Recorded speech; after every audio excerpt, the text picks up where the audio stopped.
Welcome back everyone. Previous video में हमने growth and development की मीनिंग जानी थी और ये भी जाना था कि इनमें क्या डिफरेंस होते हैं, यानी वृद्धि और विकास का क्या अर्थ होता है और वृद्धि और विकास में क्या अंतर है। इस वीडियो में हम जानेंगे कि वृद्धि और विकास के कौन कौन से सिद्धांत हैं, यानी principle of growth and development. तो चलिए देखते हैं वृद्धि और विकास के सिद्धांत। वृद्धि और विकास के सिद्धांत की बात करें तो फर्स्ट सिद्धांत होता है निरंतर विकास का सिद्धांत, यानी प्रिंसिपल ऑफ कंटिन्यूटी। यानी जो विकास, वृद्धि और विकास की जो प्रक्रिया है वो अविराम रूप से चलती रहती है। बालक का विकास कभी तेज़ गति से होता है तो कभी धीमी गति से होता है, परंतु ये आजीवन चलता रहता है। वृद्धि तो एक निश्चित समय के बाद रुक जाती है, परंतु विकास निरंतर चलता रहता है।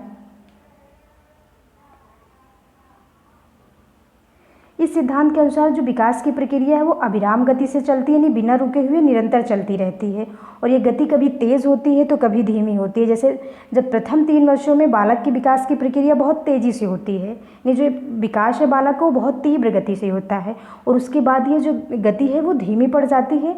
इसी प्रकार से शरीर की कुछ भागों का जो विकास है वो भी तेज़ गति से होता है, और कुछ समय बाद विकास जो होता है वो धीमी गति से होता है। परंतु ये जो प्रक्रिया है वो निरंतर चलती रहती है, ये प्रक्रिया रुकती नहीं है। बस इसमें इसकी जो गति है उसमें कभी तीव्र गति से विकास होता है तो कभी धीमी गति से विकास होता है, परंतु ये कभी रुकती नहीं है, यानी विकास एक निरंतर चलने वाली प्रक्रिया है। नेक्स्ट प्रिंसिपल है कि विकास की दिशा का सिद्धांत, यानी विकास दिशा का सिद्धांत, प्रिंसिपल ऑफ डायरेक्शन। विकास किन किन दिशाओं में होता है। तो विकास, जब हम प्रिंसिपल ऑफ डायरेक्शन की बात करते हैं तो विकास की दिशा के संबंध में 2 सिद्धांत मुख्य रूप से महत्वपूर्ण है, जैसे कि सिरोपदोन्मुखी सिद्धांत, इसे बोलते हैं सिर से पैर की ओर वृद्धि का सिद्धांत।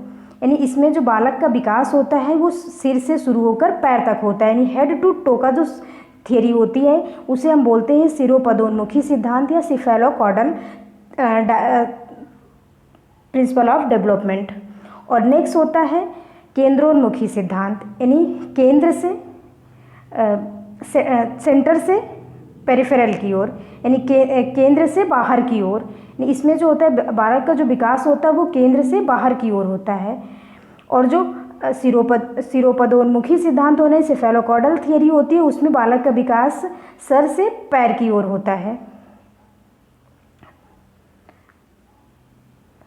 नेक्स्ट जो सिद्धांत है वो है प्रिंसिपल ऑफ इंटेग्रिटी, यानी एकीकरण का सिद्धांत।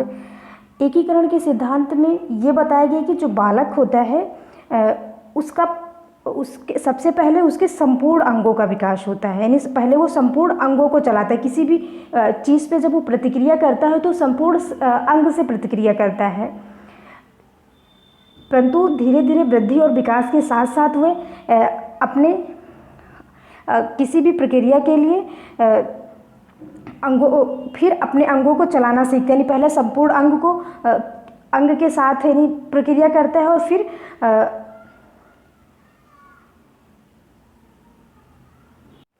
यानी इस सिद्धांत के अनुसार बालक पहले संपूर्ण अंग को और फिर अंगों के भागों को चलाना सीखता है, और उसके बाद उन भागों में वो एकीकरण करना सीख लेता है। जैसे कि जब बालक छोटा होता है तो वो अपने पूरे हाथ का प्रयोग करता है, फिर उंगलियों का, और फिर हाथ और उंगलियों का साथ साथ प्रयोग करना वो सीख जाता है। तो इसे ही एकीकरण का सिद्धांत बोलते हैं।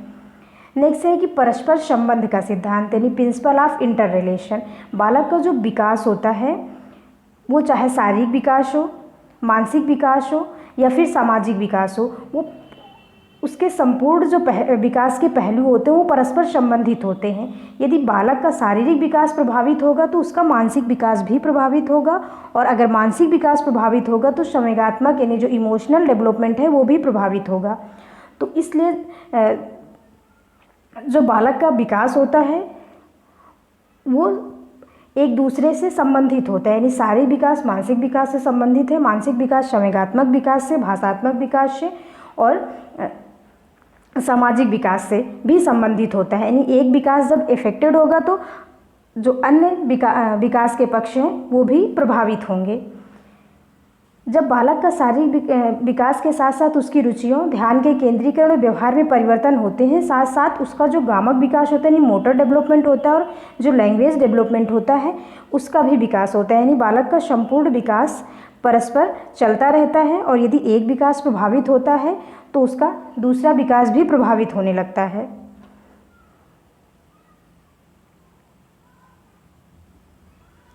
नेक्स्ट है व्यक्तिगत विभिन्नताओं का सिद्धांत, in principle of individual differences.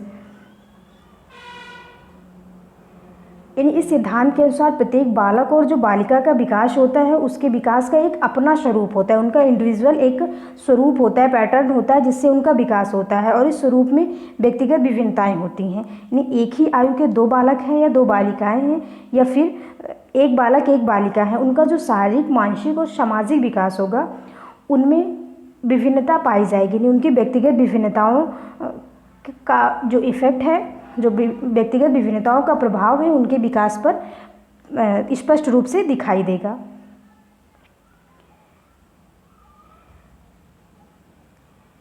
Next principle जो है वो है समान प्रतिमान का सिद्धांत, यानी प्रिंसिपल ऑफ यूनिफॉर्म पैटर्न। जो डेवलपमेंट होता है उसका एक यूनिफॉर्म पैटर्न होता है, यानी चाहे वो कोई भी प्रजाति हो, चाहे वो पशु प्रजाति हो या फिर मनुष्य की प्रजाति हो, इनका जो विकास होता है एक पैटर्न में होता है। यानी बालक पहले शैशवावस्था में, फिर बाल्यावस्था में, फिर किशोरावस्था में, फिर वयस्कावस्था में आता है। जैसे कि जो शिशु होता है पहले वो घुटनों के बल चलता है, फिर धीरे धीरे चलना सीखता है और फिर दौड़ना सीखता है।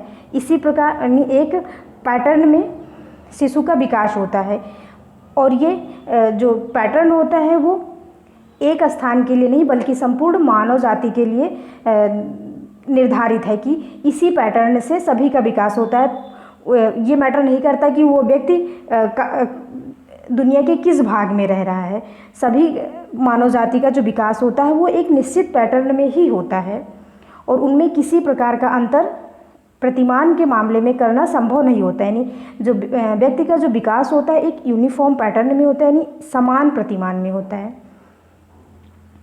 नेक्स्ट जो प्रिंसिपल है वो है सामान्य और विशिष्ट प्रतिक्रियाओं का सिद्धांत, यानी principle of general to specific. यानी इस सिद्धांत के अनुसार जो बालक होता है वो प्रारंभ में सामान्य प्रतिक्रियाएं करता है, उसके बाद वो सामान्य से विशिष्ट प्रतिक्रियाओं की ओर अग्रसर होता है।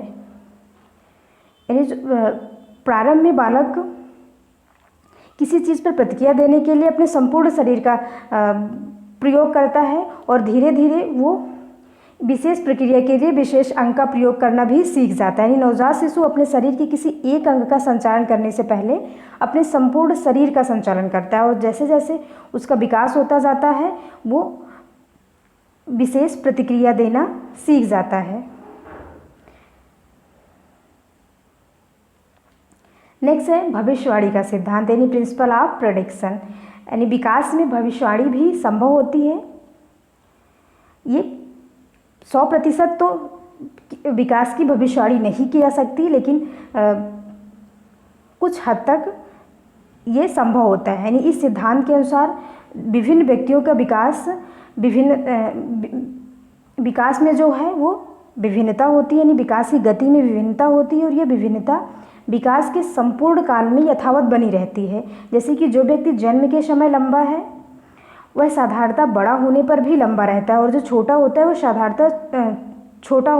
साधारणतः मतलब संभावना यही रहती है कि वो छोटा रहेगा। तो इसलिए विकास की भविष्यवाणी भी कुछ हद तक संभव होती है।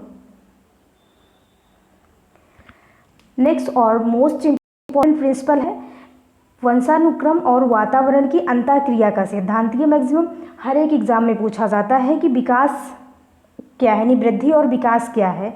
तो व्यक्ति जो होता है वो वंशानुक्रम और वातावरण का प्रोडक्ट होता है, यानी principle of joint product of heredity and environment. व्यक्ति का जो विकास होता है ना तो वो व्यक्ति का जो विकास होता है ना ही वो हेरिडिटी के द्वारा होता है ना ही इन्वायरमेंट के द्वारा, यानी ना केवल हेरिडिटी से ना ही इन्वायरमेंट से, बल्कि ये दोनों के इंटर रिलेशन से होता है। यानी विकास को में हेरिडिटी का भी योगदान होता है और इन्वायरमेंट का भी योगदान होता है। केवल हेरिडिटी से विकास नहीं हो सकता है, ना ही केवल इन्वायरमेंट से विकास हो सकता है। तो इस सिद्धांत के अनुसार बालक का विकास न केवल वंशानुक्रम के कारण और ना ही वातावरण के कारण बल्कि दोनों की अंतःक्रिया के कारण होता है। यानी व्यक्ति के विकास में वंशानुक्रम और वातावरण दोनों ही महत्वपूर्ण है और दोनों की अंतःक्रियाओं का जो परिणाम होता है वही व्यक्ति का विकास होता है। यानी विकास जो है वो हेरिडिटी और इन्वायरमेंट का जॉइंट प्रोडक्ट होता है। होप सो आप लोगों को समझ में आया होगा। नेक्स्ट टॉपिक जो हम डिस्कस करेंगे वो है वृद्धि और विकास को प्रभावित करने वाले कारक। तो आज की वीडियो में बस इतना ही। Thanks for watching, keep supporting.